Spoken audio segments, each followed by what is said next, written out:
I cannot hear you. I cannot hear her at all.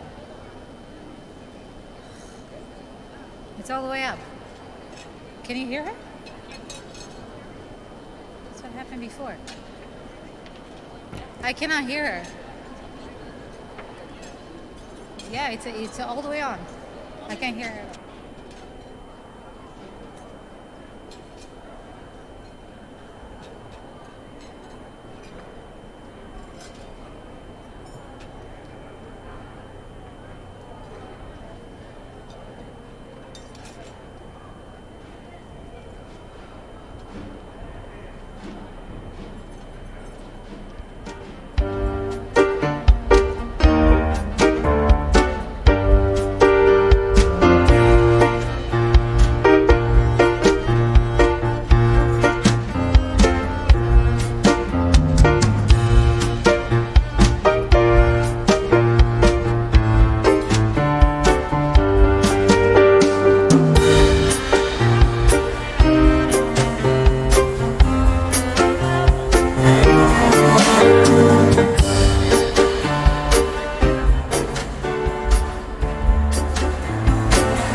I can't hear anything.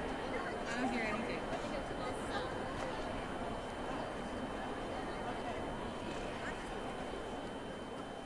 Two. One, two, three, four.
program will begin in 5 minutes.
find your seats.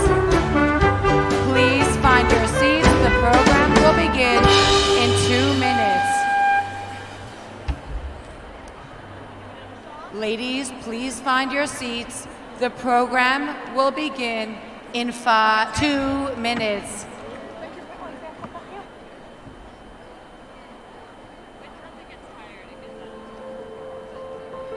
Welcome to the International Kinus HaShluchos Banquet 5780, a gathering of thousands of women from over 100 countries, uniting under one banner with one mission. Tonight's banquet is taking place on a most meaningful and auspicious evening for us all. the yahrzeit of the Rebbe's wife, Rebbetzin Chaya Mushka Schneerson. It is in her memory that this evening is dedicated. A modest and most private individual, the Rebbetzins' true stature and influence was hidden from the public eye during her lifetime. I hear she was a wonderful, wonderful woman. In my opinion, is underestimated. That's underestimated. Many lot of much lost over truth. Yet, after her passing, the scope of her influence and effect can be felt around the globe today. The vast numbers of institutions, mikvahs, schools, and programs that carry her name have changed and continue to change the landscape of Jewish life on every continent. Today, thousands of women and girls proudly carry her name, Chaya Mushka, and live a life imbued by the values she personified. זכת בזכות נושן צדקונישה בדרינו זה, ובפרט הזינו וסום זכת גרן, הכמה וכמה מבני ישראל לקרויס על שמון, und sie beweisen ein lebendigen Beispiel mit lebendigen Nischonis und lebendigen Gufen und kein Herzig, weil diese werden nischanisch in ihrer Ruhe und lebt ihre Anweisungen und lebt ihre Beispiel. Indeed, the Chaya Mushkas born in the 32 years since her passing, who continue to live by her example, are at the forefront of preparing our world for redemption. My name is Musi Kesselman, and yes, I am one of the thousands of women who carry the name of our Rebbetzin.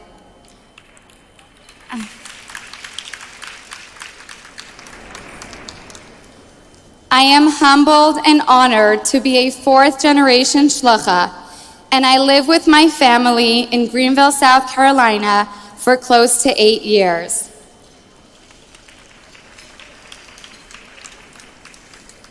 My family was blessed to share a unique and close relationship with the Rebbetzin. When my grandparents, Rabbi Shmuel and Hindi Lou, were to be married, the Rebbetzin graciously received them in her home, together with my great-grandparents, Reb Zalman and Rosalind Jaffe from the UK. This was the beginning of a special relationship between my great-grandparents and the Rebbetzin. Each time they would come to New York, they would visit her and bring along whichever children or grandchildren were in New York at the time. In fall of 1983, at the age of 17, my mother, Mrs. Chaya Posner, joined my grandparents for their visit. They proudly shared with the Rebbetzin that my mother would be studying in New York for the year. The Rebbetzin turned to my mother and said, "Let's keep in touch. Remember, you have a friend in the neighborhood." She instructed the Jaffes to share her phone number with my mother. My mother tried to reach the Rebbetzin multiple times, but after being told that the Rebbetzin was unable to come to the phone, my mother figured her assistants must be trained to field the calls. Instead, my mother sent letters to the Rebbetzin telling her about school and how she was adjusting.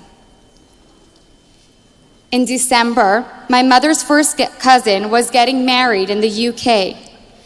She called her Zaidi Jaffe to wish him Mazel Tov, and he frantically told her that the Rebbetzin was trying to reach her and that she should get in touch with the Rebbetzin as soon as she could. My mother immediately penned a letter, shared her phone number, and explained that she was usually at her apartment on Friday afternoons. Sure enough, that Friday, her roommate answered and took the message. "Please tell Chaya that Mrs. Schneerson from President Street called, and if she could please call me back." Finally, my mother was able to get through on the first try. The Rebbetzin expressed that especially at this time, with our cousin getting married, she figured that my mother, at 17 years old, might be feeling homesick and lonely, and she wanted her to know that she had a friend in the neighborhood. Tonight, on her yahrzeit, I reflect on the personal stories of the Rebbetzin that I have heard from my parents and grandparents. I continue to be impacted by the Rebbetzin sensitivity in relating to each person. Every moment brings opportunity for interaction. And in every interaction, I have the ability to channel this Rebbetzin sensitivity and connection to be there for the person I am engaging with. And thus, I share her sensitivity further. And so can you.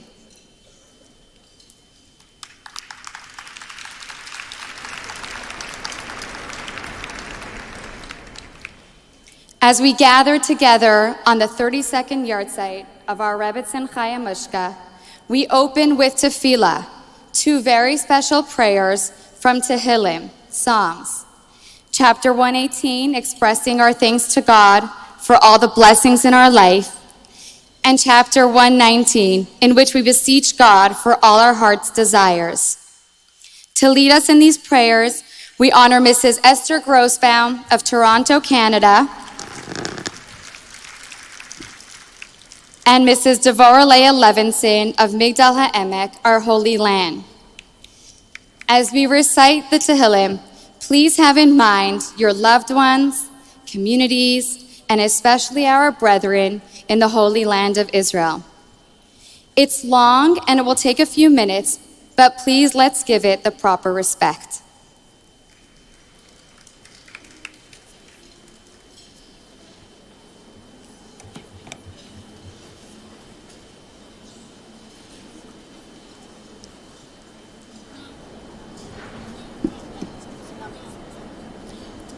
Haidu Ladonai ki taiv, ki li'olam chasdai.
Haidu Ladonai ki taiv, ki li'olam chasdai. אשרי תמימי דרך ההולכים בתורת אדוני.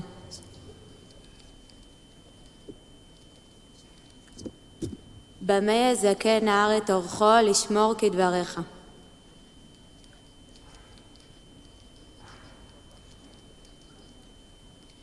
גמול על עבדך אחיה ואשמרה דבריך.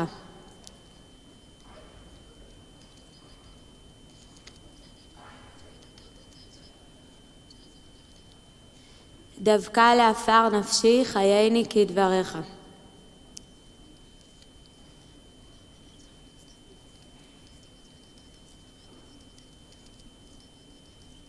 אורני אדוני דרך חוקיך ואצורנה עקב.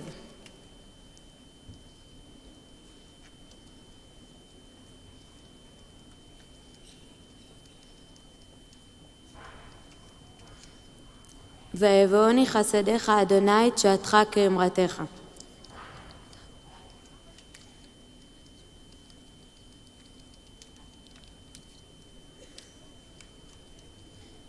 זכור דבר לעבדיך על אשר ייחלתני.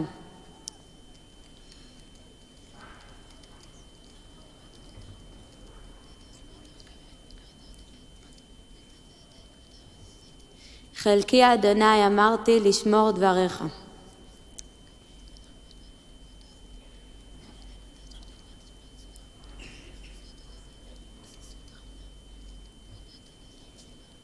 טוב עשית עם עבדך, אדוני כדבריך.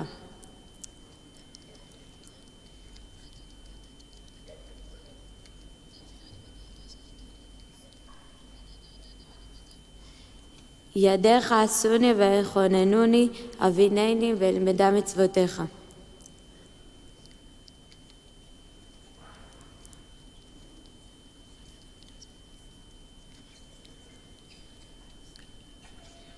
קלטה לי תשועתך נפשי, לדברך ייחלתי.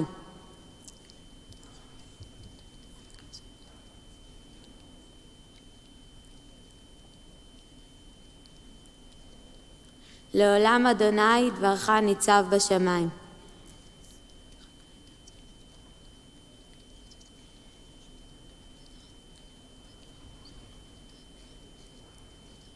מה אהבתי תורתך, כל היום היא שיחתי.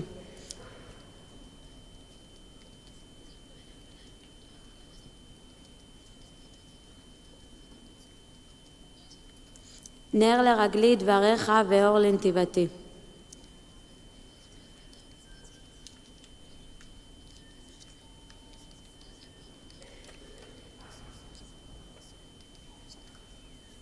סעפים שנאתי ואת תורתך אהבתי.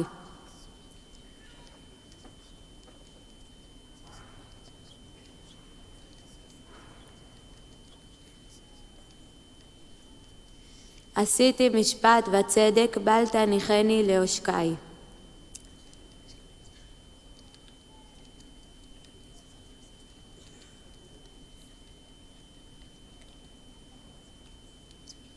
פלאות אדבותיך על כן את צרתם נפשי.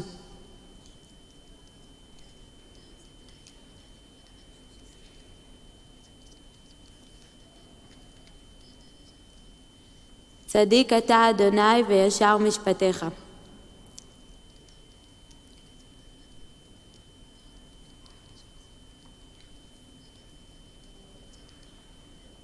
קראתי בכל לב, ענני אדוני חוקיך אצורה.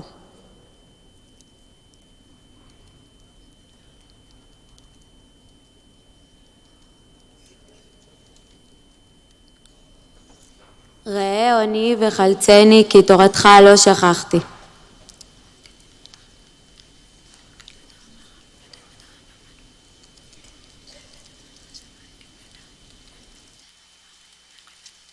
שרים רדפוני חינם, ומדברך פחד ליבי.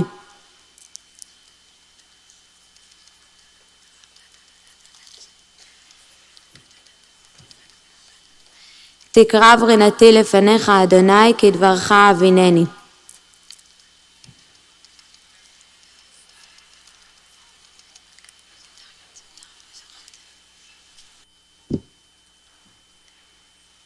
When the soul departs the world, it leaves behind a void.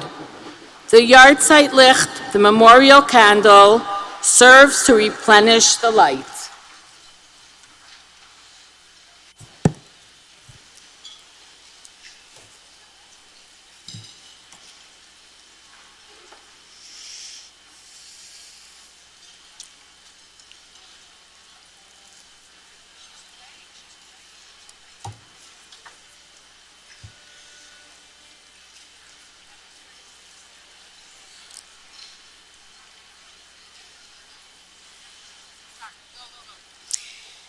My name is Sarah Shemtov, and we've been on Shluchos in Riverdale, New York for the past 28 years.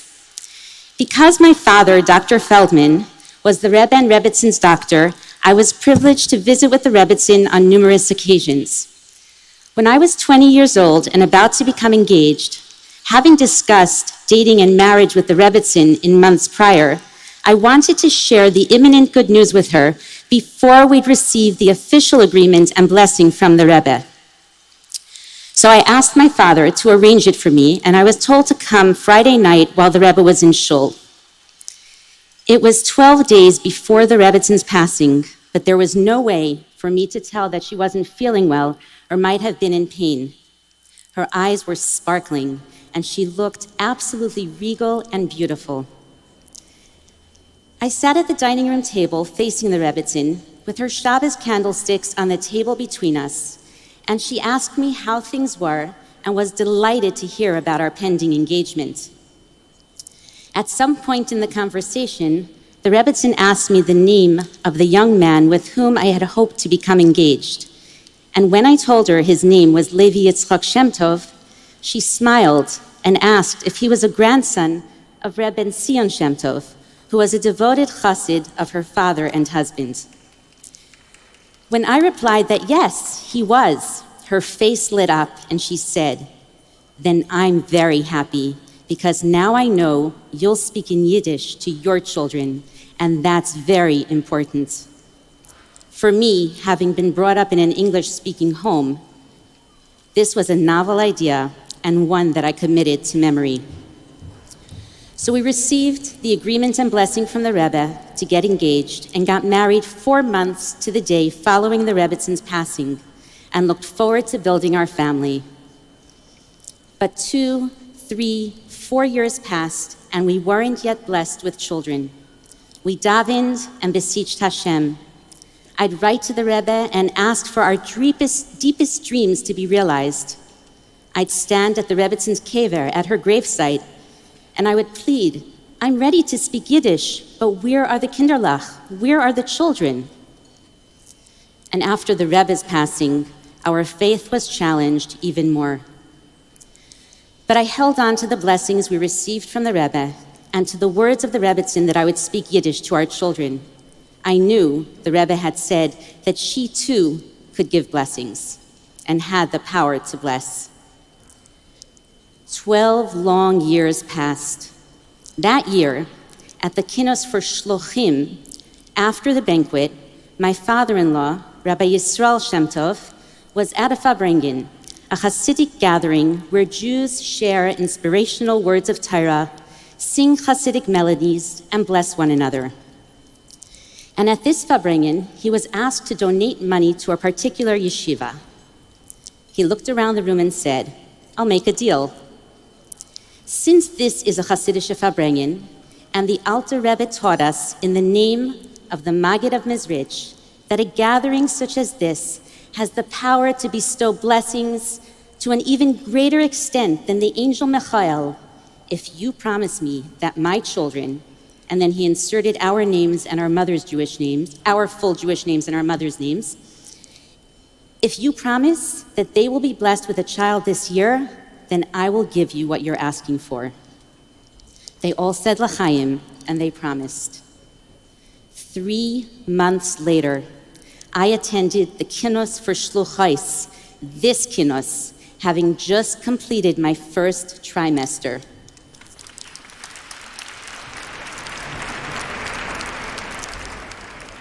And Baruch Hashem, a few months later, gave birth to our twins, Chaya Mushka and Menachem Mendel, and a few years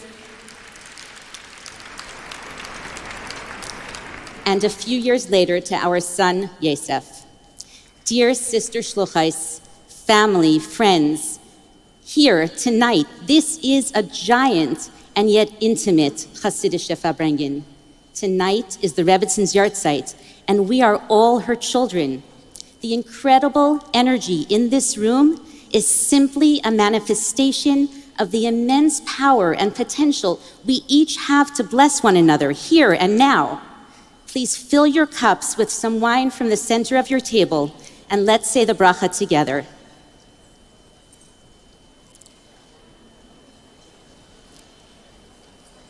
Baruch atah Adonai Eloheinu melech haolam v'orei peri hagafen.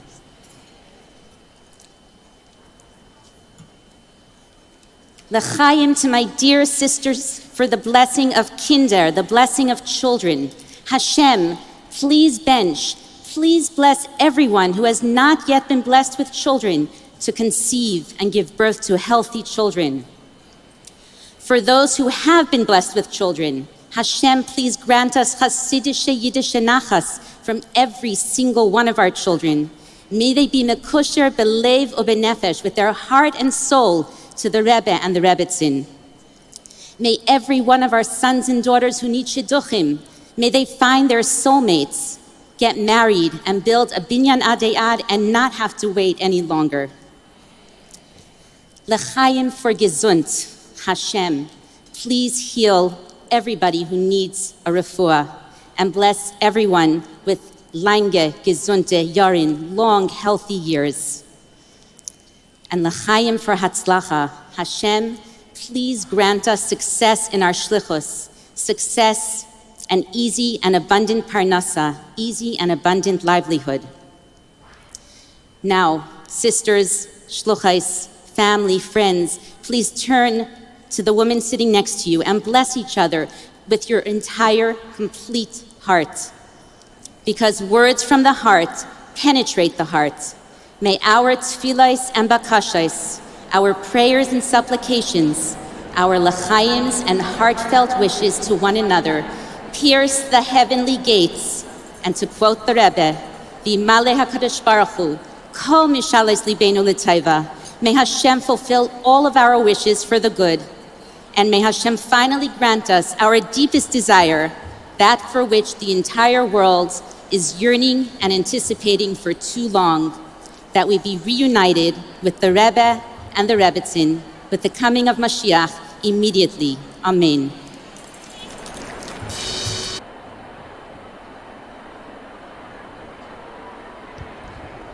Ladies, enjoy your dinner.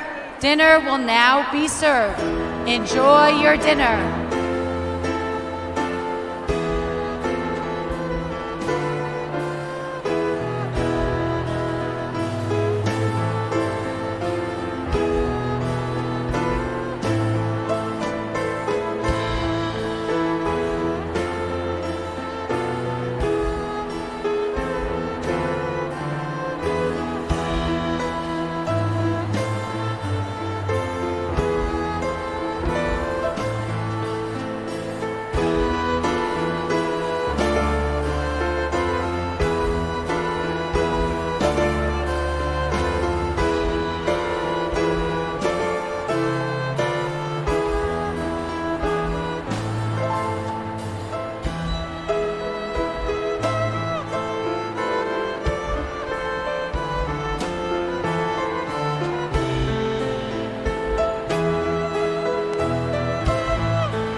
Attention ladies, we ask that you please find your seats so the waiters can get to the tables.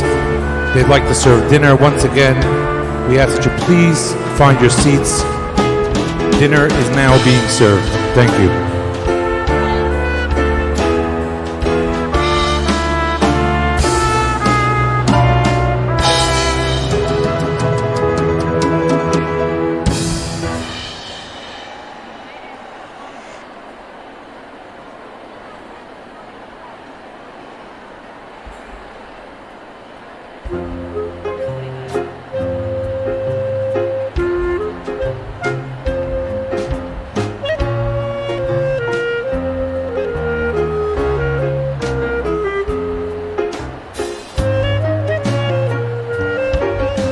Once again, ladies, dinner is now being served.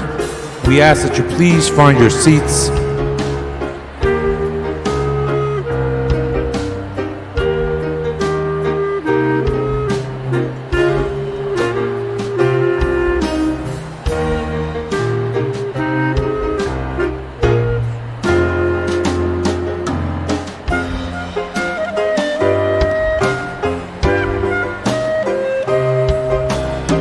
Once again, ladies, if you could please find your seats so the waiters can get to the tables.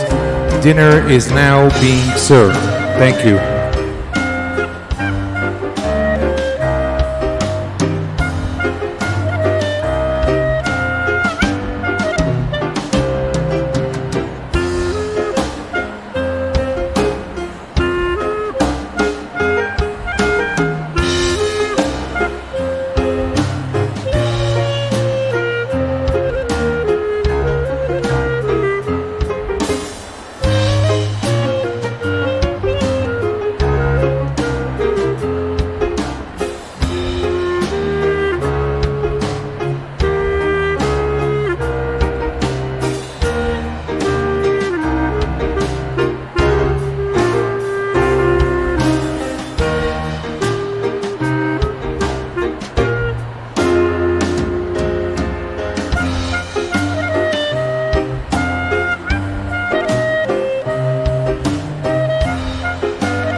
Ladies, once more, we ask that you please find your seats. Dinner is now being served. Once again, if everyone can please find their seats for dinner, thank you very much.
hope you are enjoying your dinner. The program will begin in 5 minutes. 5 minutes, the program will begin. Enjoy the rest of your dinner, and the program will begin in 5 minutes.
take your seats. The program will begin.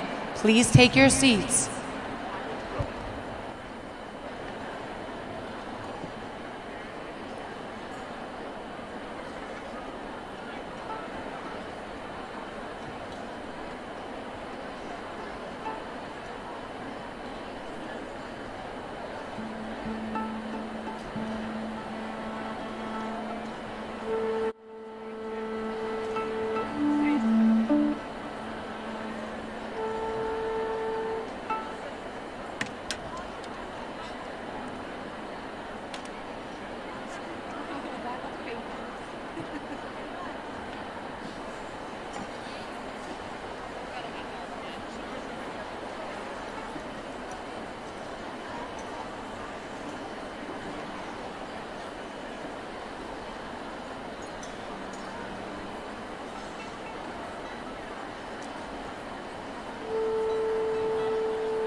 As we gather together, sisters from around the world, let's take a moment to honor and think about the Shluchos who are no longer with us physically.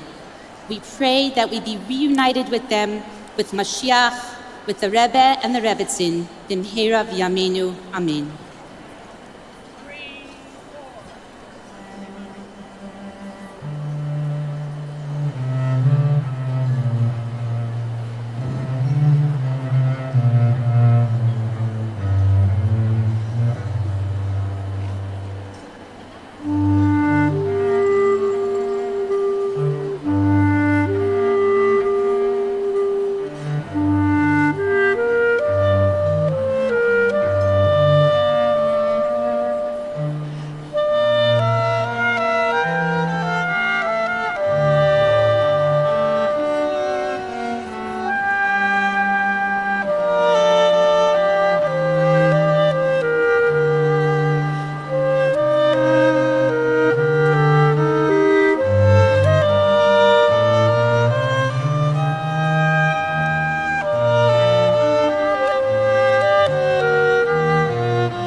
Der Tegen ist, hat gestellt sich auf den Maimer Asal und Psag Din Chazal, als Kol Israel Arevin Zelo Zeh und geteilt Arevin von Loschen Zies und Arevin Eisgemischt.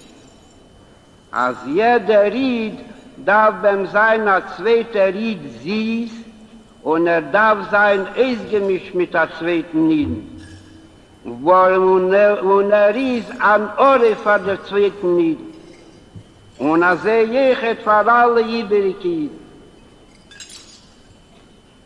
Wo der Banegel Haloche befehle, sagt der Pirush, wie die Gmorre bringt das in Schwuiz, als Revin von Loschen Orvis, als ist an Ore, wo das ist der Haloche, a Haloche hat sich Atam auf der Haloche, I der Tam auf Drufi, der Fall was Arevin von Loschen Eis gemischt, aber man kann sich ihm nicht machen, bei Korche und Chuli, sagt man auch noch mehr, der Eismischung wie der Tchilas Apirush, wie der Pirush Arishin von Loschen Sies, als der zweite Ried ist im Sies. Wo Sies ist auch verbunden mit Keach Ateinukse Benefesh, wo das ist der stärkste Keach, die Pschute in Keachis Anefesh.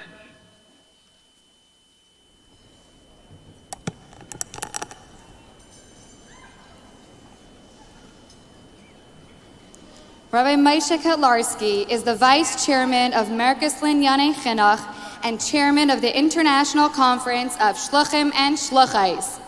Selected and empowered by the Rebbe, Rabbi Kotlarski has spent 46 years completely devoted to expanding the world of Shluchos, both in its reach and its impact.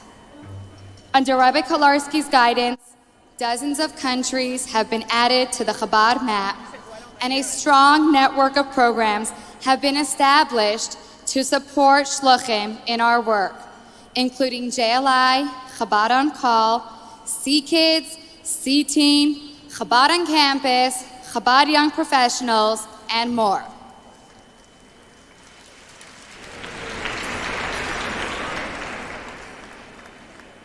But Rabbi Kotlarski's true tribute is the absolute selflessness, dedication, and care that he shows for every shliach, shlucha, and yaldei hashluchim. Any day of the week, we'll find Rabbi Kotlarski traveling to visit shluchim across the globe, to see and hear our situation on the ground and bring chizuk and support. It is my privilege and pleasure to welcome Rabbi Moshe Kotlarski.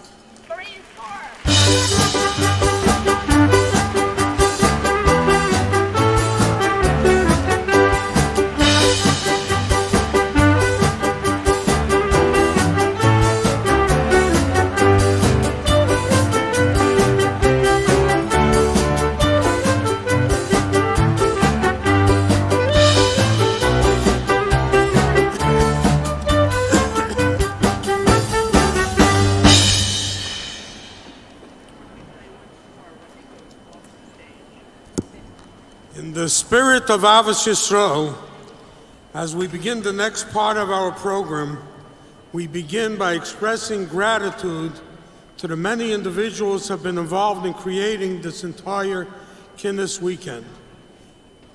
First and foremost, I'd like to express, in the name of the Vada Kinus and in the name of each and every one of you, a big yasher koach to the Crown Heights community who always open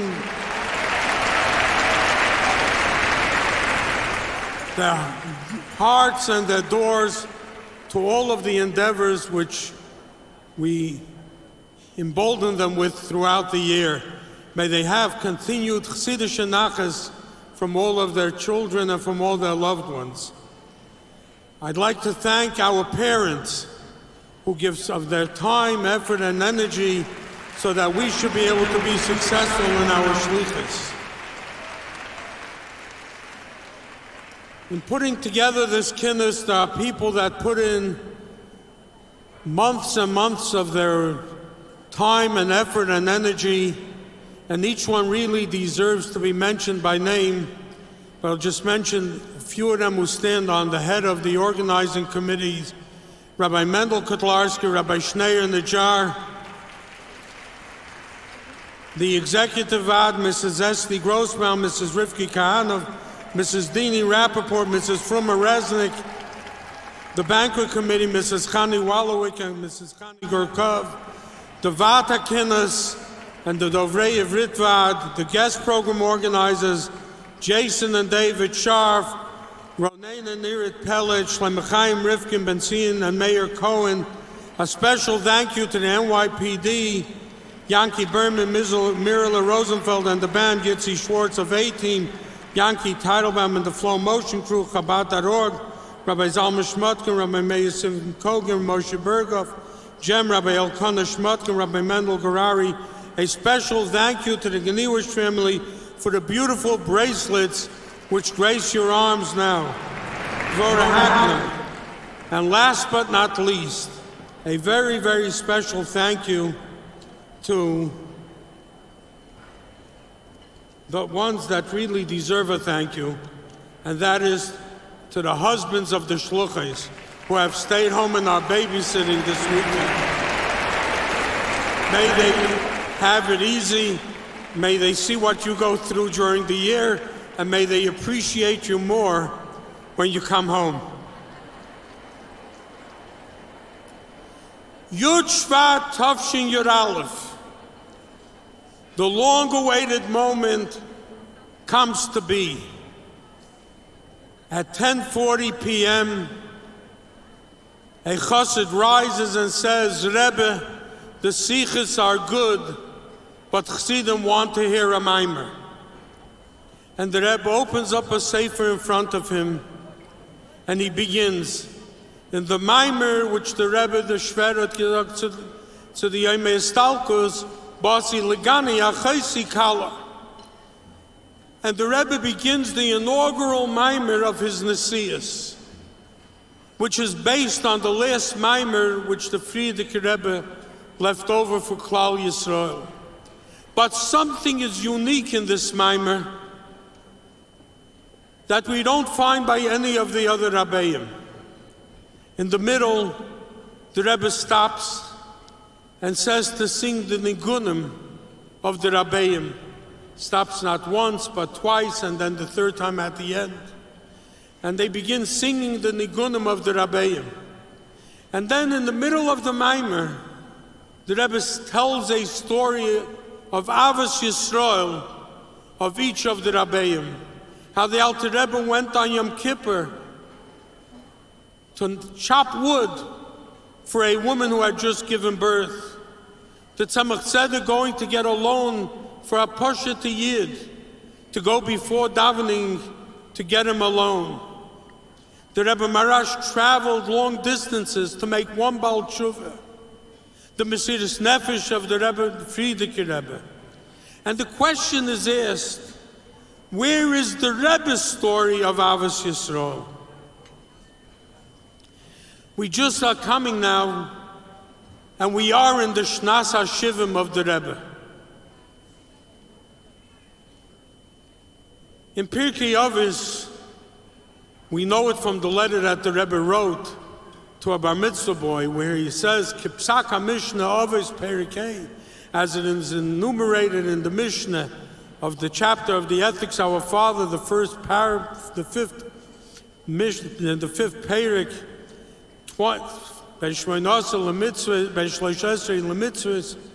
then he says for 20 to pursuit, 30 to strength, 40 to wisdom, 50 to counsel, 60 to sagacity, and ben shivim l'seva. Elderliness is ben shivim. None of the above, except for shivim, except for 70, have any bearing on any of us. It's about the individual. But when we come to 70, the Torah tells us, B'pnei seva tokum. When we come to elderliness, you rise, you stand up, you rise to the occasion. Rabbi Yosef Weinberg, the legendary shliach who traveled on many shlichusim of the Rebbe, once got a call in the middle of the night from a Jew from Tulsa, Oklahoma. And it was a life and death situation. Knowing that it was a night of Yechidus, he came to 770 and he heard that Yechidus was over. Believing that Rabbi Chadikov was in the Rebbe's office, he sat down and he quickly wrote a zettel, he wrote a note outlining the problem of this individual, and he slipped it under the door. The next morning he met Rabbi Chadikov, and he asked Rabbi Chadikov, was there any reaction to the note that I wrote for that individual? Rabbi Chadikov tells him, what note? So he says, I slipped a note under the Rebbe's door, and you were in the room, so I felt that you would pick it up and give it to the Rebbe. Rabbi Charikov says, when was it? And he told him what time, and he said, I left a few minutes before that. It dawned on Rabbi Weinberg that he made the Rebbe bend down to pick up that settle, to pick up that note. So he sat down and he wrote a letter to the Rebbe expressing his regret that he made the Rebbe bend down and pick up a note. And the Rebbe wrote him as follows: Hareze kol inyoni lahagbia. My whole being and my whole essence is to uplift, to raise, to inspire, to elevate, especially, the Rebbe writes, those matters that might be overlooked by others. When it comes to 70, it empowers us, but it gives us the obligation to the Rebbe's 70 that we rise. We rise to inspire, we rise to uplift, we rise to elevate. For that is what we have to do as the Rebbe's savor of 70 years of his blessed Nesius. Avos Yisrael is a two-way street. The Rebbe's love for us, where's the Rebbe's love? Where's the Rebbe's story of Avos Yisrael? The Rebbe's story of Avos Yisrael is in each and every one of you in this room. For there has never been a Nasi B'Yisrael. Moshe Rabbeinu had Shivim Zkenim, 70 elders. The Rebbe empowered 5,000 couples, shluchim and shluchos, and he gave them of his glory.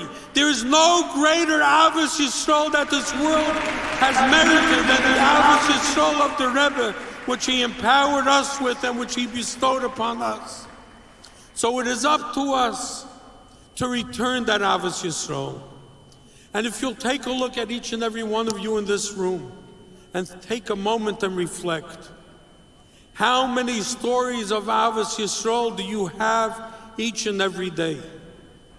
Each and every day, how many different deeds of Avos Yisrael do you do? How many do you do with your community? How many have you inspired your community to do? How much Avos Yisrael is there between the shluchim and the shluchos? Between a shluch and a shlucha together, and between what is happening in the family of shluchos. But how do we return this to the Rebbe? I told this story a number of years ago, maybe even last year, that after Chav Beis Shvat, I merited to receive an answer from the Rebbe about a Kinus that took place in Brazil, in which the Rebbe wrote me, thank you for the news, and Ken Yevasa Toiv Liyosid Lavi. May you also merit to give me good news, Liyosid Lavi, in the world to come. And when I received it, I was broken. What do you mean? The Rebbe will be with us forever. What is it? I had many times Ken Yevasa Toiv Liyosid in the future, but I suffer with additions. But Liyosid Lavi? What's going on here? And it dawned on me a number of years tragically later that the Rebbe is begging for Psuras Tevis, for good news today. He's begging to hear of your deeds of Avos Yisrael today. If you think into it in 1 week, how many millions of acts of Avos Yisrael there is from each and every one of you in this room, the shluchos, the shluchim that stayed home and those shluchos that couldn't make it. If you were to sit down every week or every month and send a letter to the Yoel, detailing and starting a letter with Hineni Levasir Toiv, I want to give the Rebbe good news. This is what I have accomplished. This is what is going on. These are the acts of Avos Yisrael that I have done. It gives the Rebbe ammunition. It gives the Rebbe what to go to the Yebush and say, 25 years from Gimel Tammuz. Such a long period of time, such darkness, but look how much light there is. Look what the shluchim and shluchos are doing. Nobody's punching a clock. I'm not here, unfortunately, to give them something that they deserve, $1 when they come to the Kinus with a bracha for bracha v'atzlacha rabba. And look what they are accomplishing. Look what they are doing. So as we reach Shivim, as we reach the time when the Torah tells us, Mipnei Seva Takum, when we reach Shivim, when we reach this age, Takum, we have to rise. We have to stand up. We have to uplift. We have to inspire. We have to elevate. We have to reach out to where we didn't reach out till now. We have to tell the world that the Rebbe promised us that this is the last third of Golus and it'll be the first third of Geula. And it is up to us by continuing to do those acts of goodness and kindness that we will merit speedily in our days to be reunited with the Rebbe and the Rebbetzin. Bebias Mashiach Tzidkeinu, with the revelation of Mashiach, may it be speedily in our days, yet before we finish the Kinus HaShluchos and you come home, may we merit to go to Yerushalayim together with the Rebbe. Hatzlacha Rabba Muflaga, tremendous success in everything that you do. May the Rebbe continue to shower his blessings on each and every one of you.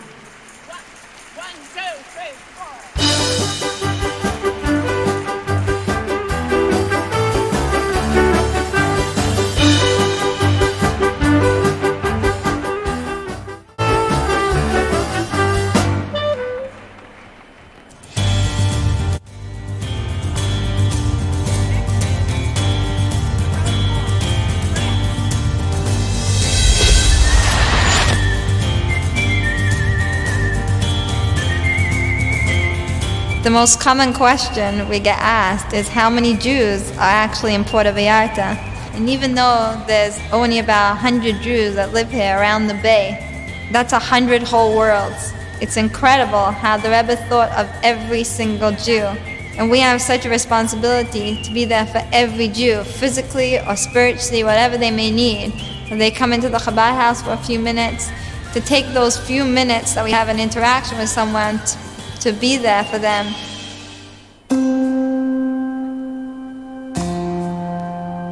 Maya came to us on the first day of Hanukkah and instantly became part of our family. The energy there, the joy, spent the day making donuts and laughing and having fun. At the end of the week, I had really enjoyed myself. I felt a part of the community already. Though I knew I was going to leave a piece of my soul there, it was time for me to move on and keep traveling. And she was going to the next town, next Mexican village, called Yalapa.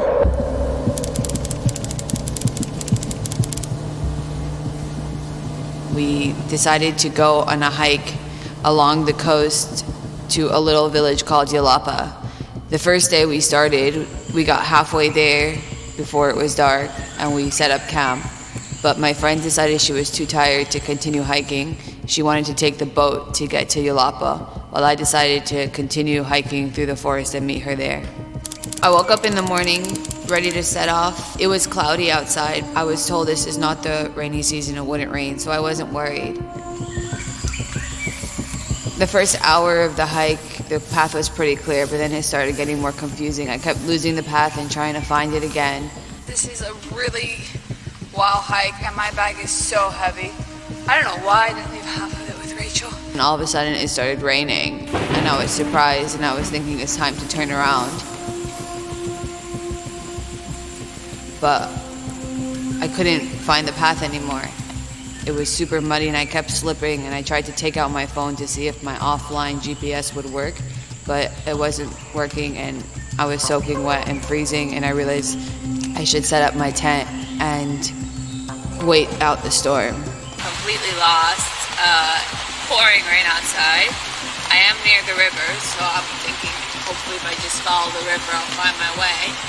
But it was getting too dangerous to keep walking.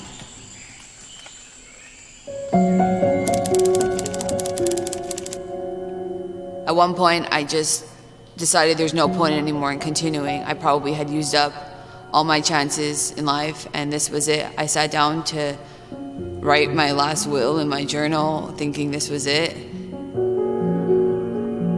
Sitting there, I looked around and I saw there was one more mountain I hadn't climbed. I didn't really have any energy from all those mountains I already tried climbing, which led to nowhere. But I decided there was nothing else, I may as well give it one last-ditch effort. I crossed the river and started climbing over the mountain on the other side, pulling myself up the bank.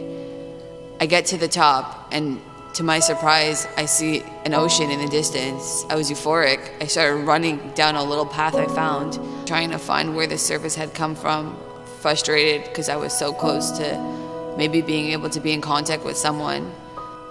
And then I found it.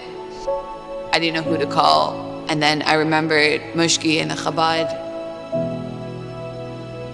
When I had left the Chabad, they had told me, you're part of the family now. If you need anything, call, we'll help you. So I called Mushki. I looked at my phone and I was really surprised to see Maya's number. And jokingly, I picked up the phone and I said, Maya, you missed us so much. You want to come join us for Shabbat? In my head, I was just like, I wish. I'm lost. I've been lost here for days, and my phone's about to die, but I need to come out of here. Right away, I assured Maya that we were gonna come and get her. And she told me it's gonna be impossible. There's no way that we can reach her. And I told her, don't worry, stay where you are, send me your location, and we will come and get you. I hung up the phone and thought, now what? I realized I really needed to act fast. It was about 4 hours to sunset. Once it got dark, it would be really, really hard for them to find her. I took my 2 kids, we got in the car, and we drove to the Mexican village where she started her hike from, Boca de Tomatlan. I went straight to this little hut that they called the police station, and I asked them if they could help me to rescue Maya. I begged them, but they knew the local terrain, they knew how hard this would be, and they told me no. We realized we needed a bracha from the Rebbe to help rescue Maya. My husband called the ayah and asked for a bracha that the rescue should be smooth and easy. Just moments later, the security company returned our call. Right away, I sent them Maya's location, and I said I would pay whatever it is. They told me that right now, all they need is to bring the girl back home safe. I realized the Rebbe's bracha was already being fulfilled. They told me to give them 20 minutes and they will return my call. So I sat on the side of the street on the cobblestones with my children, and we said Tehillim, waiting impatiently. I knew I had to be strong for Maya, strong for my children, and strong to just focus on the end goal to bring Maya home safely.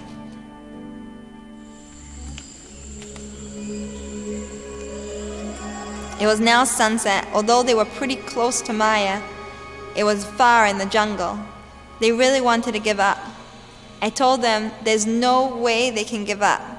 If we save one life, it's like we've saved the whole world. We need to continue to rescue Maya. For some reason, they agreed, and they continued to go. All of a sudden, I heard someone screaming, Maya, and it was just like to hear a voice after all this time saying my name, and I stood up and I started screaming back. At about 7:30, they called me. There was a lot of noise in the background. I wasn't sure if it was good news or not good news. And finally, somebody said, we got her, we got her. The joy was just overwhelming.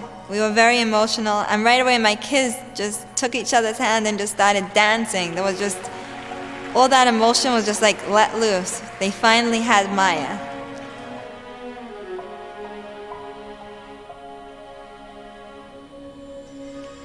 We waited and waited and waited outside the Chabad house, and then something just seemed wrong. I'm cold, I'm tired, I'm wet, and they told me, sit down here and wait for the boat. I'm sitting and waiting and waiting. Nobody spoke English to me. I didn't understand what's going on. Then my phone rang, and it was the police. They asked me, how long have I known Maya for? I said, 1 week. So they were confused and asked me, if you know her for 1 week, why have you worked so hard to rescue her? I begged them and asked them to just bring Maya back, but there was no positive words from them. So I asked my brother to call the Ohel, to ask the Rebbe for a bracha, that they should just bring Maya home safely. Reluctantly, I gave them my location, very afraid and worried, and they told me they were going to come over to question me. Until I realized they were actually questioning me because they wanted to bring Maya home. The fire trucks turned up, the rescue team turned up, and out came Maya.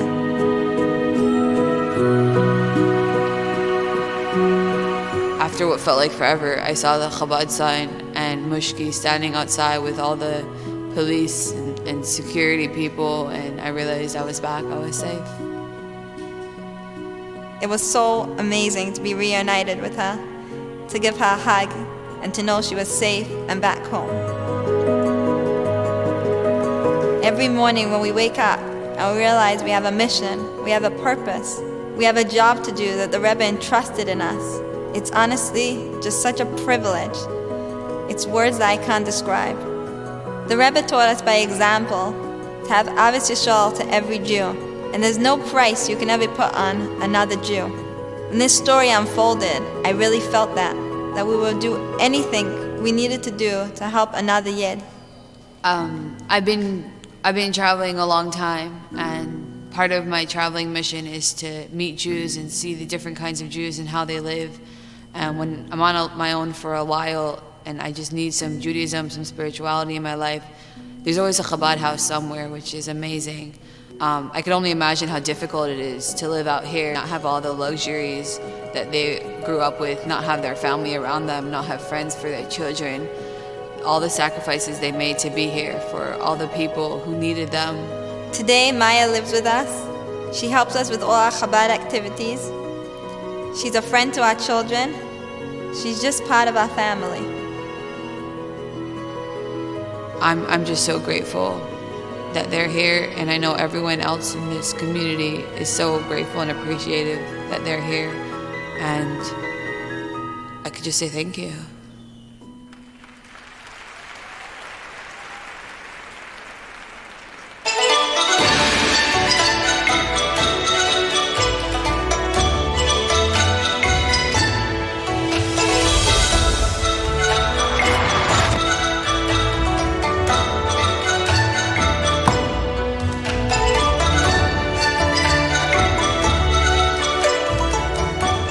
My husband and I came to Beijing, China in 2001, just before Rosh Hashanah.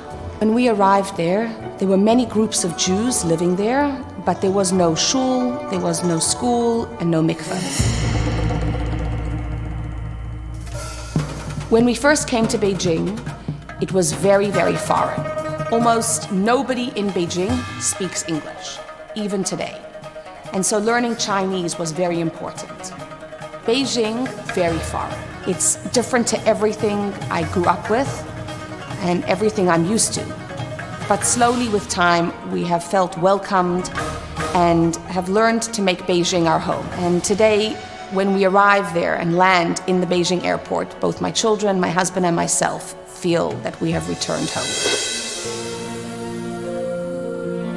With time, we built a Chabad house, which today has 2 restaurants. We have a Hebrew school, we have a Jewish day school, Ganenu, which is housed in the Rohr Chabad Community Center. We also have a beautiful shul and minyanim as often as we can. A lot of the people that come into our Chabad house will never step into a Chabad house anywhere else in the world because they don't need to. So when they step into our Chabad house, their first impression of Chabad is their last impression of Chabad.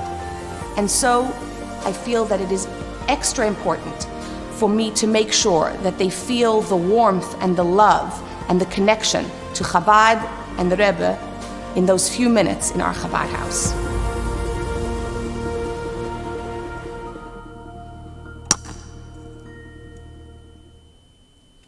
Good evening. Wan Shang Hao. As I stand here tonight, I am humbled by the honor of addressing the Kinus HaShluchos, the International Shluchos Conference 5780.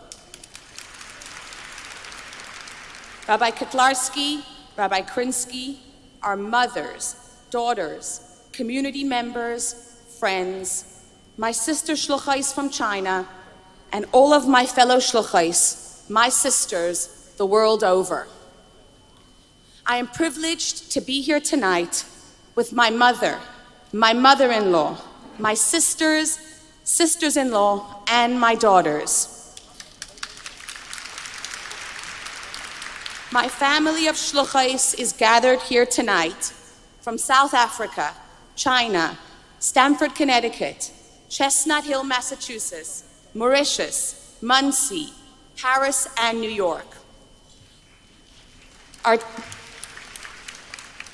Our table is a microcosm of this room, and in turn, this room is a microcosm of the world. I am sure you all had the same reaction when you saw my name and place of shlichus on tonight's program. Seriously? She's from Beijing, China? I hope she's not sitting at my table. Aren't they all in quarantine? Where is her mask? After being cleared by the CDC at JFK and the extra precaution of self-quarantine for 14 days, I stand here with you, my family of 3,000 strong. And despite not being able to return home, I feel at home and a sense of belonging.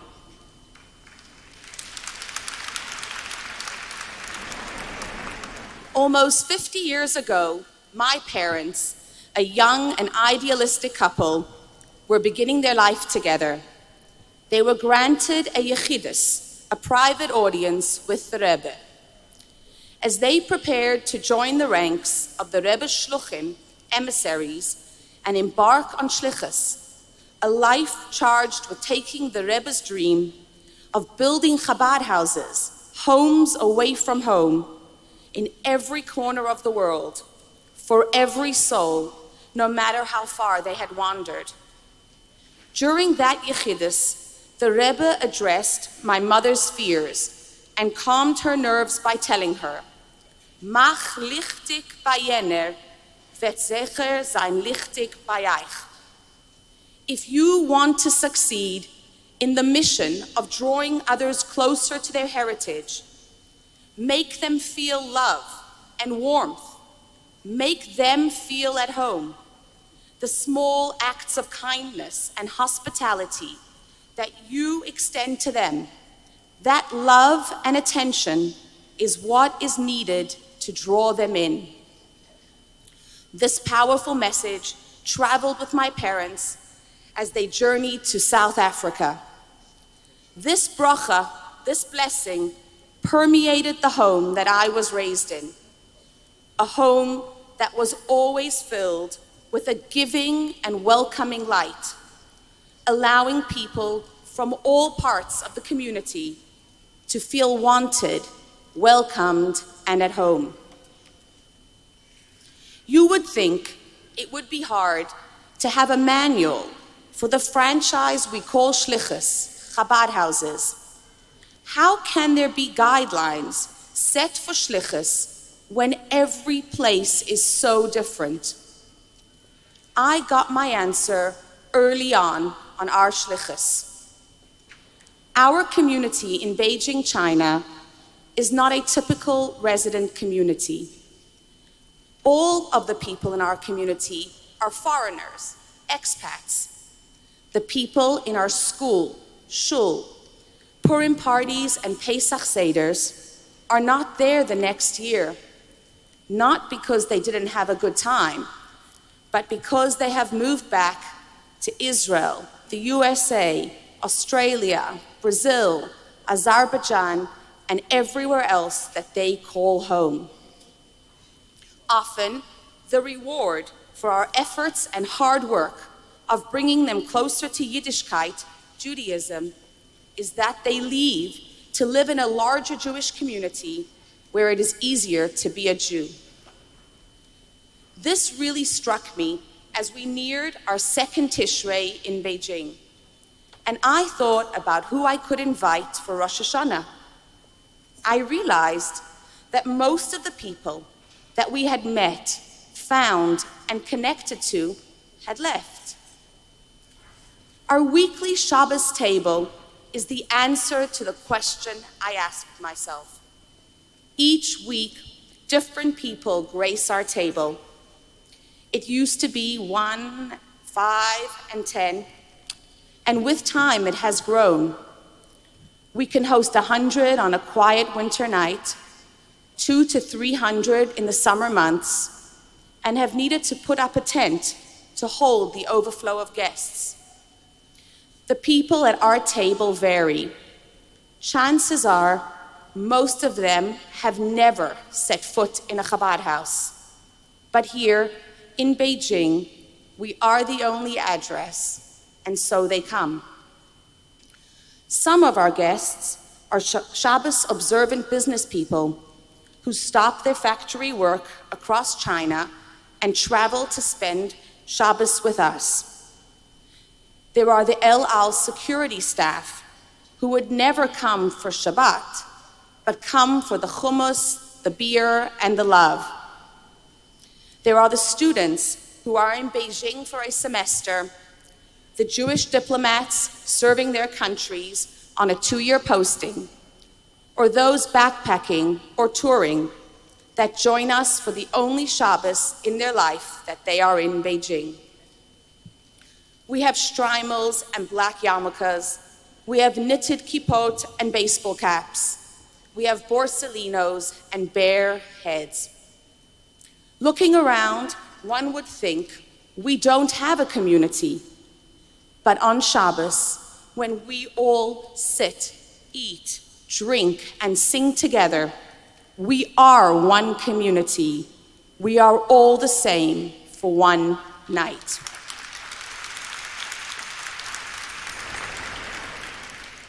I may not have a steady community that I can build on and grow, yet I have the ability to give the warmth of Yiddishkeit, the feeling of family and tradition, even if only once. As they laugh with another Jew, bond over shared experiences, and sing together, they realize that the Rebbe sent shluchim, emissaries, to places like Beijing. He empowered his shluchim with the simple task of v'ahavta l'reacha kamoicha, loving your fellow man just because he is your fellow, giving them your time and care, not because they are the same or your equal, or even because you understand them, but because they are your brother, your sister. Even though we look, sound, pray, and observe differently, these are all superficial differences. When they go home, they take the message of the song we sing every Friday night at our Shabbos table. Hinei matoi v'manoim sheves achim gam yochad. How good and how pleasant when brothers sit together. I may not see or meet David, Stephanie, Bar, or Amy again, but the knowledge that they have passed through our Chabad house, and I have tried to pass the torch of the Rebbe's message, to do another person a kindness, even if they are a stranger, has been an invaluable lesson for me as I live my life in our community of passers-by. As you are all aware, our home, our Kinus HaShluchos, has taken a very hard hit with the outbreak of this new and therefore frightening novel coronavirus. While the initial reaction in Beijing to the news was mild, as it was happening in another part of a very large country, it soon became evident that the spread of the virus across China warranted more attention. At first, only the families that were already away for Chinese New Year decided to extend their vacations. But soon, the education department closed all schools indefinitely, and the country extended Chinese New Year by 10 more days, adding new restrictions and controls daily. When El Al announced that they would not be flying to China until the end of March, and the US and European carriers canceled their daily flights, most families left. The embassies began to evacuate their families, students did not return, tour groups all canceled, and business people changed their plans. Our vibrant and busy shlichus came to a screeching halt. As I stand here tonight, I worry and feel concern for our community members who remain in Beijing and across China, and for my husband, who is standing proud and mask protected in our Kinus HaShluchos.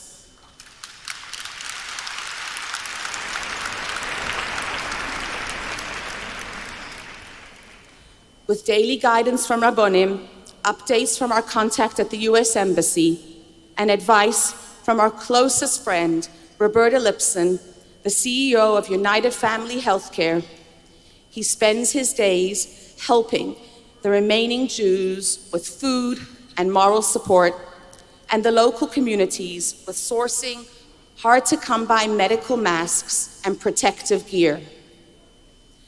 As my children and I passed through airport security, we turned to wave to my husband, who was standing alone. I was overwhelmed with feelings of emotion, not knowing when we will be able to return home, feeling the fear that this new and unknown illness had caused, and with grave concern how we will keep the doors of Chabad Beijing open. Yet in this madness, what stands out are the messages from every part of the world, from my family and friends, but above all, from my community, the thousands who have either lived or visited Beijing over the past 19 years, those who have stopped by once, those who have lived there for a few years, those who have found themselves in Beijing for medical treatment, on a brief layover, or a semester abroad. The messages of care and support do not stop, be it through calls, emails, WhatsApp, WeChat, Facebook, and Instagram. The heartwarming commitment from Yara to start lighting Shabbat candles, or the message from Dror that he will give extra tzedakah. These loving messages have come from the least expected people. I'm overwhelmed with the outpouring of love and Ahavas Yisrael that so many people are sending to us. We may not be a regular community. I may have to re-welcome and repeat each and every year what I did in the past. They may not physically be in Beijing, but from wherever they are all a part of our unique community.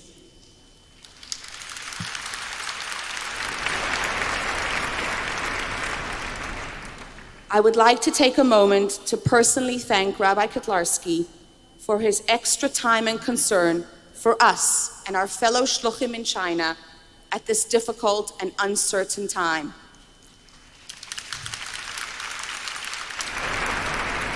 Both his care and financial assistance now and over all our years of shlichus have made a huge difference as we navigate these uncertain and frightening times.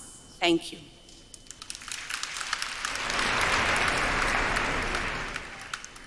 The first published work that the Rebbe wrote, even before he became Rebbe, was the Hayom Yom. It is a small book divided up with a daily message for every day of the year. This seemingly little book is filled with powerful inspirations, stories, and lessons. One of the Hayom Yoms that has always spoken to me is the Hayoim Yom of the 5th of Iyar. The Rebbe writes, in the name of the Baal Shem Tov, a soul may descend to this world and live 70 or 80 years in order to do a Jew a material favor and certainly a spiritual one. In the later years of the Rebbe's leadership, he would stand for hours handing out dollars. People from all walks of life would come to get $1 and a bracha, a blessing. The Rebbe was empowering us to take the dollar and the blessing and pass it on to the next person in need, making us his agents. Shliach oise shliach. A messenger can make the next person a messenger. By the Rebbe's actions of caring so deeply for every single person, taking time for everyone in need, be they a child, an old man, or a lost soul, he taught us and empowered us to do the same. And each time, we as Shluchos of the Rebbe do an act of kindness, we pass on that empowerment to the next person, giving them the inspiration and the strength to do an act of kindness for another. Last April, on a Friday, my husband was playing soccer with my son Aaron. Somehow he thought he was 16 years old again and went for some kick of a ball that he shouldn't have. We spent the next few weeks dealing with a shattered bone, surgery, hospital stays, wheelchairs, and a lot of physical therapy. That Tuesday, as I sat waiting to take my husband to his physio appointment, we got that call. It was Ohad. Ohad had been our restaurant manager for a few months back in 2007. We hadn't spoken or seen him in over 12 years.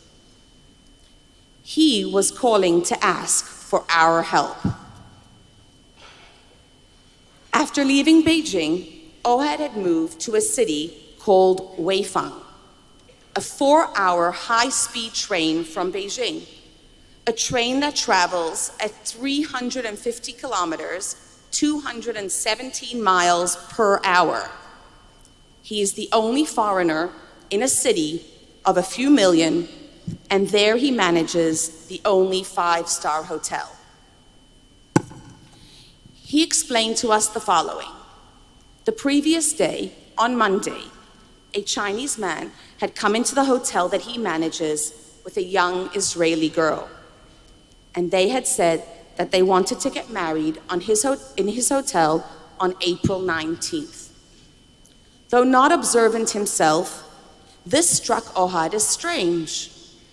April 19th was the first night of Pesach, Leil HaSeder. When he queried this, the girl looked surprised and confused. As he continued to explain to us over the phone, this was the first of many signs that something just wasn't right. He explained to us that the girl was visibly frightened, and when he tried to speak to her in Hebrew, she was afraid to answer. She didn't have a phone of her own, nor could she speak a word of Chinese, and the man she was with could not speak Hebrew or English. When he asked her what she does all day, the response stunned him. I am locked inside all day while he goes to work. I cannot go anywhere without him. In a state of shock, but with deep conviction that he had to help, he thought what he could do. He asked for her passport in order to register the wedding of a foreigner in his hotel. He opened it and was shocked to see her name, Chaya Mushka. I knew, he said, that I had to call you. I learned one thing while managing Dini's kosher restaurant in Beijing all those years ago. Something I saw you do every day for complete strangers, and that is that no matter what, a Jew has a responsibility to help another Jew. So he said, I am reaching out. Please help. Our first step was to try and find out who she was and if her family knew where she was. We started calling our friends and fellow shluchim in Chabad communities in Eretz Yisrael to try and see if anyone recognized her name. We called the Israeli embassy and the Israeli police to see if she was a missing person. This was not an easy task, as her family was not a part of the Chabad communities in Israel. Finally, after a full day of calls and messages, we finally found her devastated mother. She explained to us that she had named her daughter Chaya Mushka on the advice of an acquaintance and was now so grateful that she had done so, because this is how we found her. We spoke a while and assured her we would do everything in our power to bring her daughter home. There are so many details and parts to the story that show Hashgacha Pratis, divine intervention, again and again and again. Since my husband could not travel, I got on the train and headed to Weifang. I had no idea what to expect, but I was determined and scared to go and see this Chaya Mushka. I arrived at the train station and was met by Ohad. He had prepared an undercover security team for me and explained that the local police were on standby in case anything went wrong. Chaya Mushka and her Chinese fiancé came to meet me at the hotel under the pretext that I could see if he was a candidate for conversion. As she walked towards me, I saw a thin, scared, shaking little girl. She came right up to my face. She looked at me with scared eyes and whispered, "Chi oti mipo, take me away from here." And then she quickly looked back down. The miracles and the guiding hand of the Rebbe and Rebbetzin continued throughout that afternoon. I was able to spend some time alone with her while Ohad took her fiancé for drinks. She had been fooled and thought she was coming to a man who would love her. She thought she was escaping all of life's hardships, of which she had many. But in reality, she had been specifically targeted, paid for, and brought to China as a bride. She was being held against her will, physically hurt, forced to marry, and scared for her life. "My neshama, my soul, is crying," she told me. "I miss my family, my friends, the taste of challah and Shabbat." But she said, "I cannot leave him. He won't let me. I'm too afraid. He has my passport and I have no money." Suddenly, I thought of something. "Chaya Mushka," I asked, "when did you first come to the hotel to meet Ohad?" "On Monday," she replied. "Do you know what Monday was?" I asked. "No," she said, looking surprised. I looked at her and I said, "Monday was Chof Hei Adar, Rebbetzin Chaya Mushka's birthday, the person whose name you carry. Our Rebbe and Rebbetzin," I explained to her, "did not have children of their own, and so everyone that carries their name is their child. The Rebbetzin heard your cries. She saw your tears.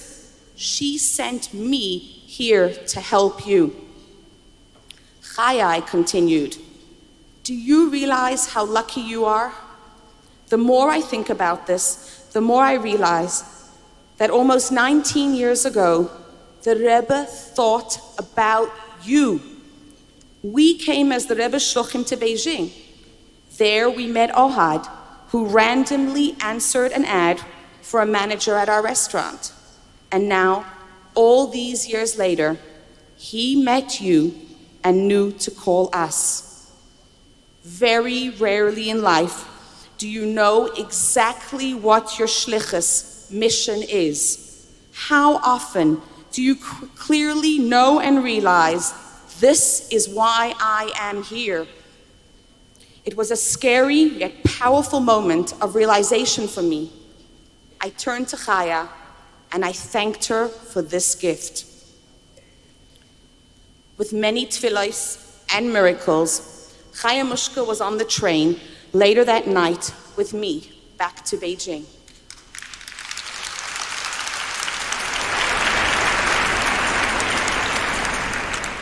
As the sun was rising, we walked into my house and she saw the picture of the Rebbe.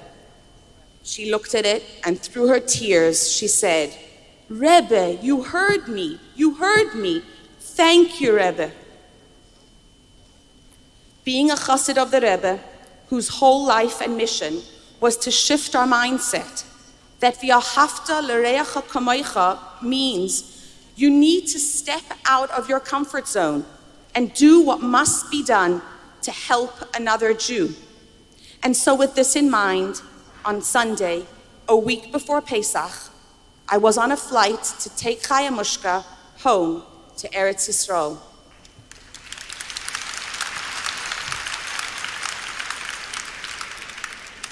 Baruch Hashem, thank God, Chayala is now safe and in the care of those who truly love her. Ohad spent a short time in our Chabad house. Despite his seeming lack of interest in Yiddishkeit, we welcomed him into our lives, and he felt that he belonged to our community. He got the feeling that he is loved regardless of his personal beliefs.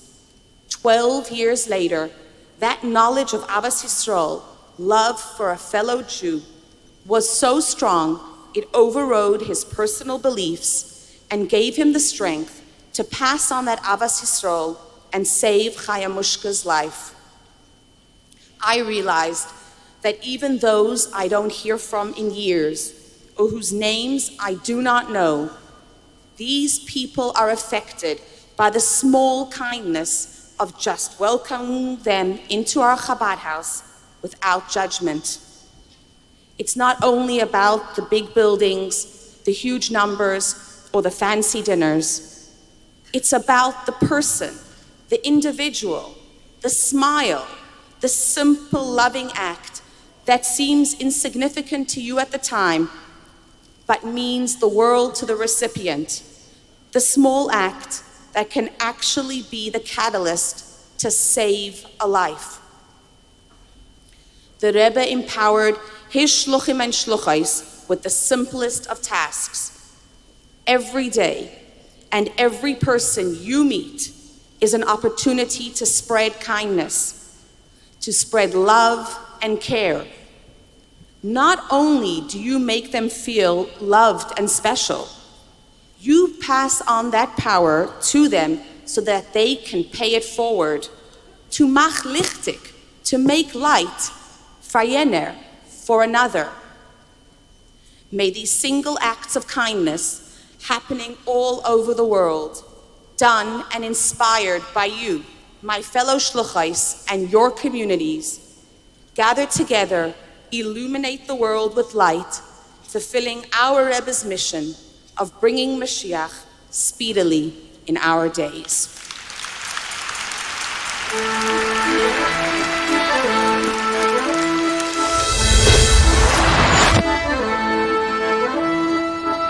Venice is a beautiful city. Everyone knows that. It's one of the most famous cities in the world. Even though we have so many people who come through, whether it's for a bite to eat or just to pray in the minyan, or even to stay for a whole Shabbat. We're very lucky to have so many people, but at the same time, just like we say, each person is an entire world. We try our best to individualize each person's experience and really connect with each person on an individual basis, and also do our best to keep in touch with people afterwards.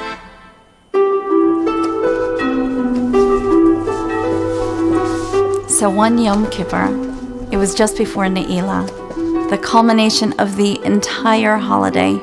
I entered the ghetto area and crossed the bridge, where you're greeted by the Rebbe's smile on a big picture on the Chabad house window, where it says, "No one will be left behind."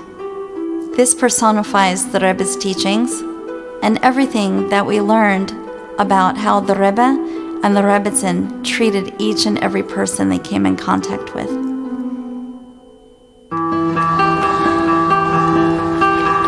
As I hurried along and passed the Chabad house, out of the corner of my eye, I saw a little bit of movement on my right side in the Chabad house.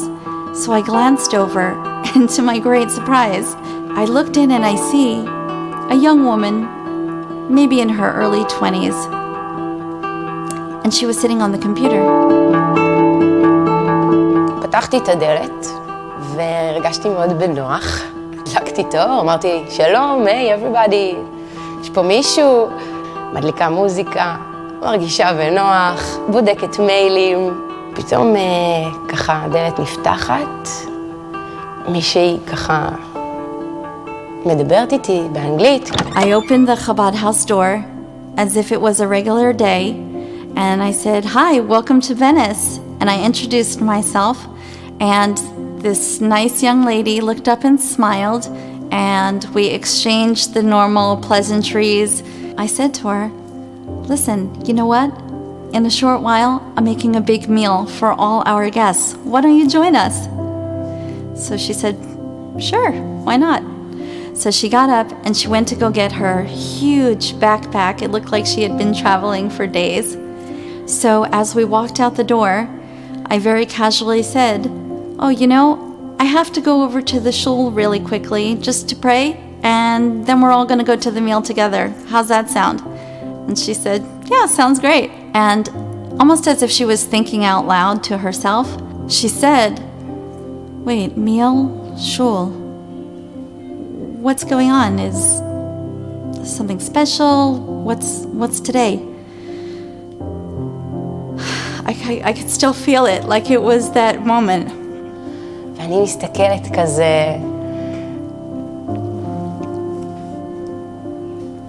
מה, כאילו, זה יום כיפור היום?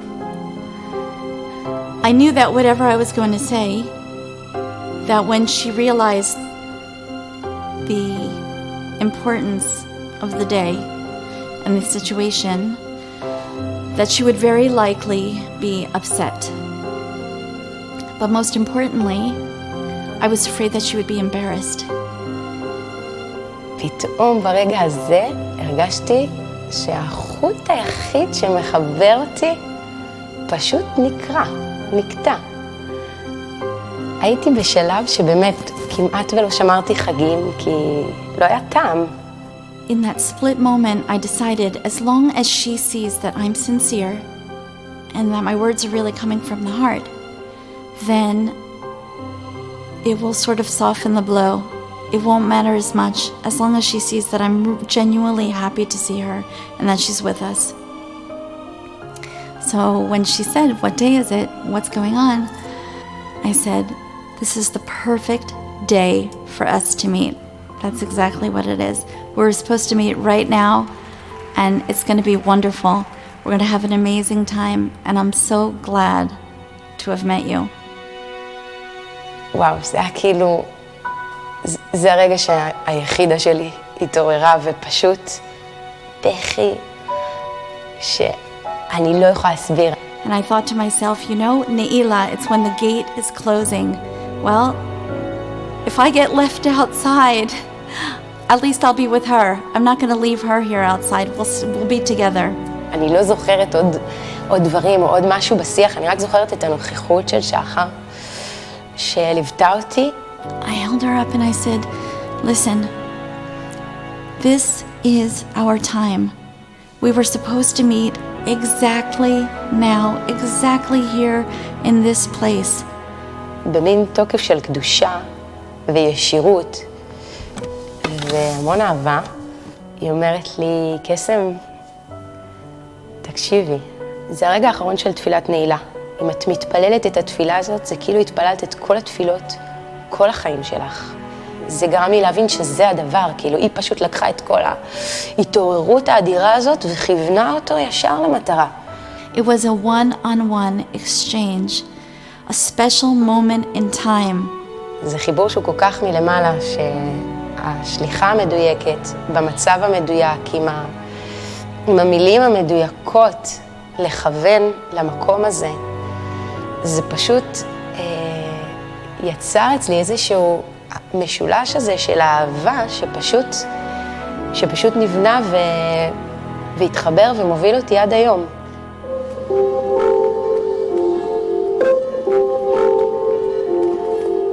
When we come in contact with a friend, a neighbor, an acquaintance, someone at work, there's an opportunity to love your fellow, to show a person that you care, to do something nice for someone.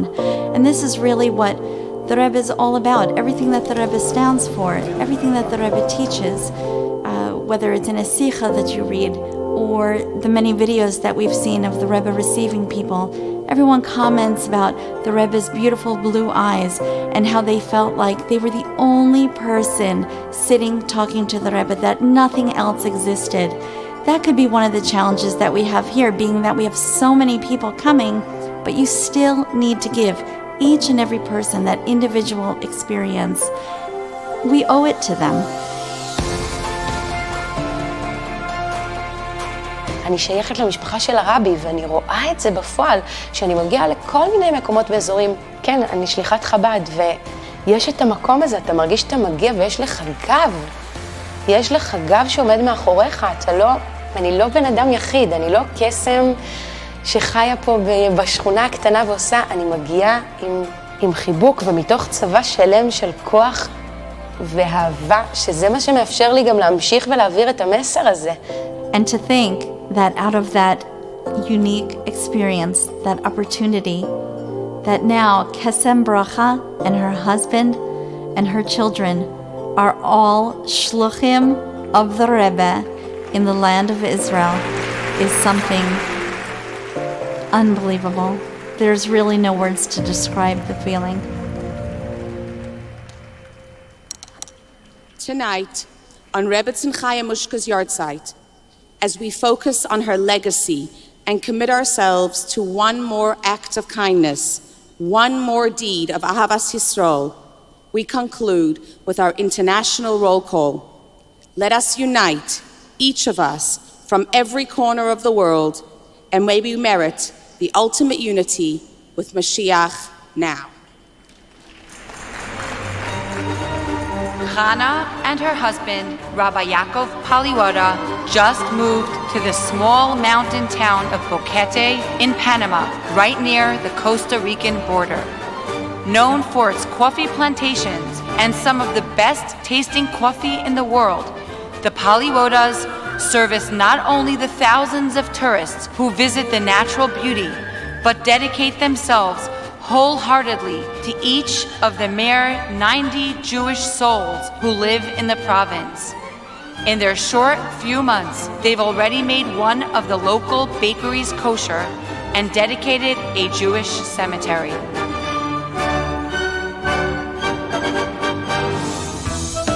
The Weissfishes recently opened Chabad in the gateway to the paradise of the Japan Alps, Takayama, Japan. Living in the heart of Japan's inland mountain culture, in an ancient and old city, Rachel Weissfish and her husband bring our ancient Torah and mitzvahs to life for the thousands of tourists who come through their doors. Rabbi Avremel and Shandi Gluck recently opened Chabad at Purdue University in rural Indiana, the school that produced Neil Armstrong and many other astronauts. The Glucks already have their eyes to the sky. Their home is already bustling with almost 50 students who join them for dinner each Shabbos as they service not only the students and university faculty, but the Jewish families who live amidst Indiana's farms and cornfields.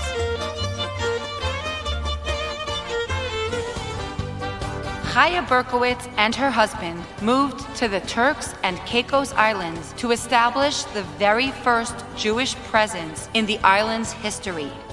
Just one short week later, they were lighting a Hanukkah menorah together with 100 fellow Jews on one of the top-rated beaches on Earth. With their baby Shalom at their side, the Berkowitzes greet the thousands who visit the island with fresh homemade challah, candlesticks for the women, and tefillin wrap for the men. Please welcome Mrs. Chana Paliwoda, Mrs. Rachel Weisfish, Mrs. Chaya Berkowitz, and Mrs. Shandy Gluck to lead us in roll call Tufshin Pei 5780. Welcome to Roll Call 2020 5780. Chabad of Cyberspace. Let's welcome the Shlucha to Angola. Let's welcome the 112 Shluchos to Argentina. The Shlucha to Armenia, Aruba. The large delegation of Shluchos to Australia, Austria, Azerbaijan, Bahamas, Barbados, Belarus, Belgium. Let's welcome the Shluchos to the country where I was born, the Shluchos to Brazil, the Shluchos to Bulgaria, the Shluchos to Cambodia, the 279 Shluchos to Canada, the Shlucha to Cayman Islands, Chile. Let's give a bracha for good health and good news to our fellow Shluchos and people of China. The Shluchos to Colombia, Congo, Costa Rica, Crimea, Croatia. Let's welcome the Shlucha to Curaçao, to Cyprus, North Cyprus, Czech Republic, Denmark, Dominican Republic, Ecuador. Let's welcome the large delegation of Shluchos to England. The Shluchos to Estonia, Finland. Join me in welcoming with one and very proud and powerful voice our steadfast and support and solidarity with the Shluchos and with all of the Jewish people of France.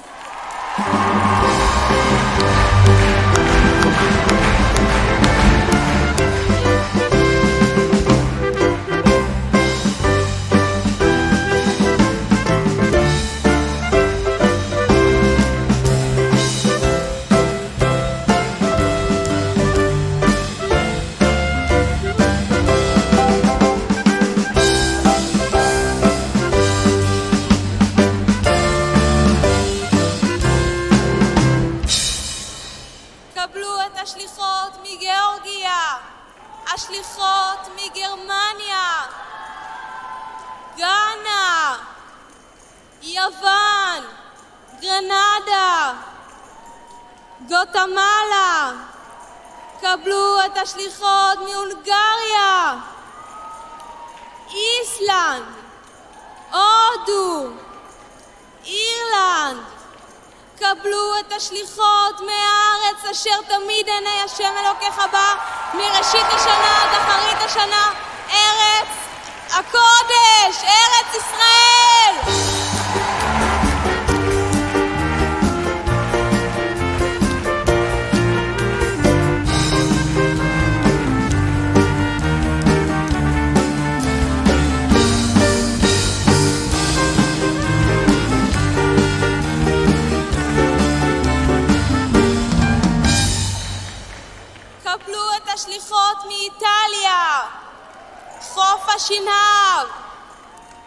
ג'מייקה, קבלו את המדינה שזכיתי בה להיות שלוחים. יפן, קזחסטן, לאוס, קבלו את השליחות מלטביה, ליטא, לוקסנבורג, מלטה, מרטיניק, מאורצוס, קבלו את השליחות, קבלו את השליחות ממקסיקו, מולדובה, מונקום, מונטנגו, מרוקו, קבלו את השליחה החדשה ממיאמר ואת השליחה מנפאל. Let us welcome the shluchos to the Netherlands, New Caledonia, New Zealand, Nigeria, Norway. Welcome my friend Kana and all the shluchos of Panama, Paraguay, Peru, Poland. Let us welcome the shluchah to Portugal, Puerto Rico, Romania.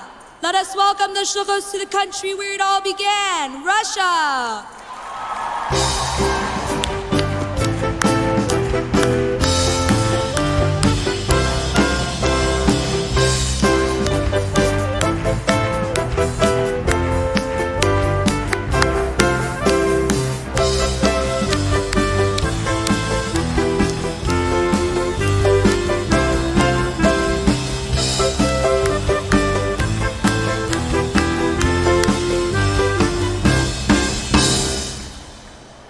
Welcome the shluchah to Rwanda, Esbarth, Eslusha, Esmartin, Scotland, Serbia.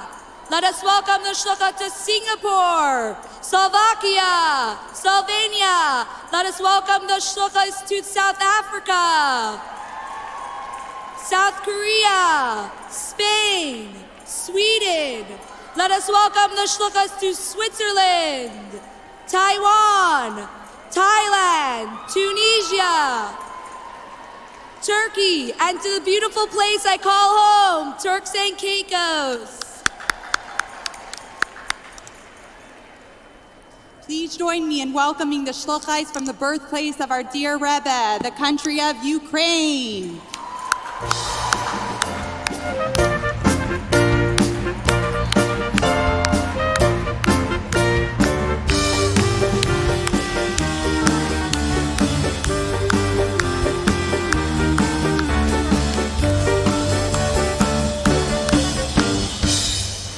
Welcome to the shluchah from Uganda, Uruguay.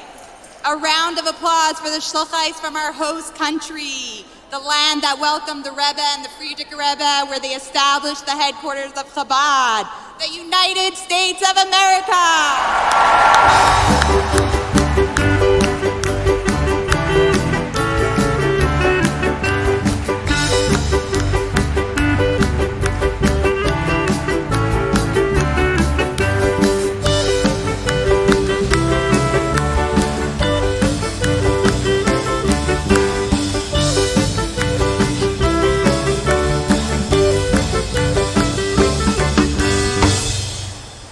Chabad is proud to have its presence in all the 50 states. Please join me in welcoming the shluchos from the United States of America, Alabama, Alaska, Arizona, Arkansas, California, Colorado, Connecticut, Delaware, Florida, Georgia, Hawaii, Idaho, Illinois. A shout out to all my students back at Purdue University and my fellow shluchos to the state of Indiana, Iowa, Kansas, Kentucky, Louisiana, Maine, Maryland, Massachusetts, Michigan, Minnesota, Mississippi, Missouri, Montana, Nebraska, Nevada, New Hampshire, New Jersey, New Mexico, New York.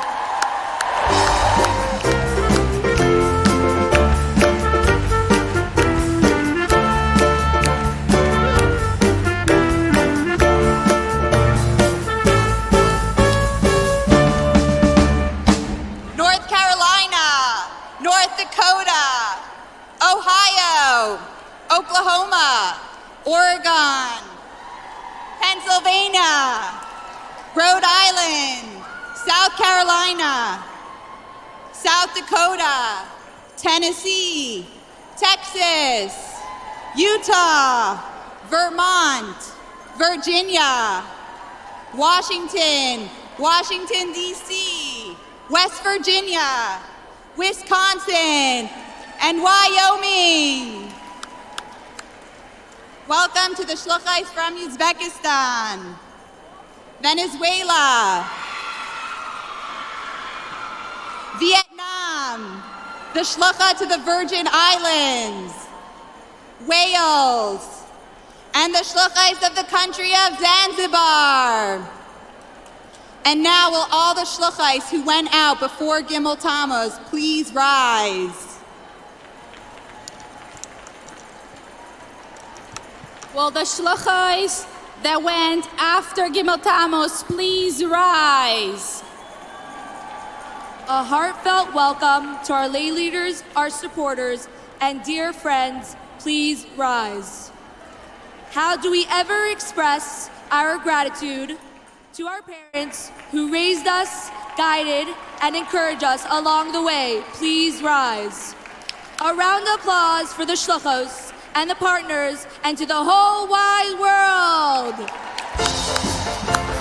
Thanks to Mirla and the band.